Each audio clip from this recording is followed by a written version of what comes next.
আজকের এই press briefing অনুষ্ঠানে উপস্থিত থাকার জন্য বিশেষ করে উপস্থিত আছেন আমাদের ফ্যাটক্যাবের সম্মানিত সাধারণ সম্পাদক, উপস্থিত আছেন আমাদের ফ্যাটক্যাবের সিনিয়র সহসভাপতি, উপস্থিত আছেন এবিসিসিআই সংস্কার পরিষদের অন্যতম সদস্য জনাব আতিকুর রহমান ভাই, উপস্থিত আছেন আজকের এই পরিচালক সংগঠন সভা পরিচালনা করছেন জনাব সুলাইমান, ফ্যাটক্যাবের সাংগঠনিক সম্পাদক সহ আজকে এখানে উপস্থিত সকল নেতৃবৃন্দ ফ্যাটক্যাবের এবং ফ্যাটক্যাবের সকল member,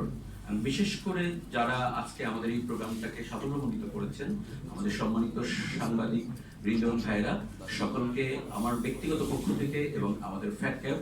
foreign admission career development consult অ্যাসোসিয়েশনের পক্ষ থেকে জানাচ্ছি আন্তরিক শুভেচ্ছা এবং অভিনন্দন। অনেক কষ্ট স্বীকার করে আজকে আপনারা এখানে উপস্থিত হওয়ার জন্য। বেসিক্যালি আমাদের এই সংগঠনটির বয়স এখন পর্যন্ত আমরা 20 বছর অতিক্রান্ত করছি,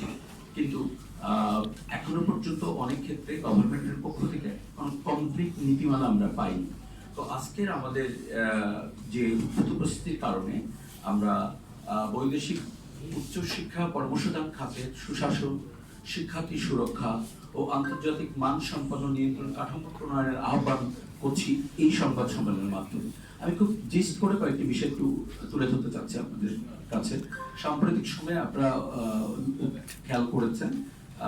বৈদেশিক উচ্চশিক্ষার সুযোগ প্রদানের নামে কিছু অনুমোদনহীন ও অসাধু শিক্ষা প্রতিষ্ঠান প্রতারণার মাধ্যমে, জালিয়াতের মাধ্যমে, কোমলমতি শিক্ষার্থীর কাছ থেকে ও হয়রানির মাধ্যমে টাকা আত্মসাৎ করেছে, যেটার কারণে আমরা ফ্যাটক্যাব গভীরভাবে উদ্বেগ প্রকাশ করছি।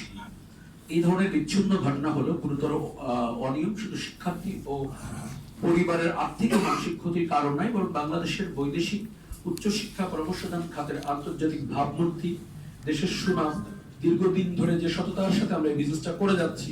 এবং নৈতিকতা পেশাদারিত্ব বজায় রেখে যে ব্যবসা আমরা করে যাচ্ছি, সেই ব্যবসার বিশ্বাসযোগ্যতাকে প্রশ্নবিদ্ধ করেছে। ফ্যাটক্যাব দৃঢ়ভাবে বিশ্বাস করে যে বৈদেশিক উচ্চশিক্ষা পরামর্শদানের একটি গুরুত্বপূর্ণ জাতীয় সেবা খাত দেশের মানব সম্পদ উন্নয়ন, আন্তর্জাতিক শিক্ষা সহযোগিতা ও বৈশ্বিক প্রতিযোগিতায় দক্ষ জনশক্তি গড়ে তোলার ক্ষেত্রে এই খাতের ভূমিকা অত্যন্ত গুরুত্বপূর্ণ। ফলে এই খাতকে একটি আধুনিক, স্বচ্ছ, জবাবদিহিতামূলক ও আইনসম্মত নিয়ন্ত্রক কাঠামোর আওতায় আনা সময়ের অপরিহার্য। সো আজকের এই প্রেস ব্রিফিং এর মাধ্যমে আমরা সরকার প্রধানকে অনুরোধ করছি যাতে এই বিষয়টি উনি গুরুত্ব সহকারে নিয়ে একটি নীতিমালা আমাদের জন্য প্রণয়ন করে দেন, যাতে বাংলাদেশি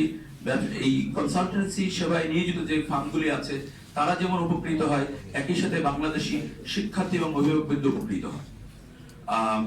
আমরা আসলে আজকে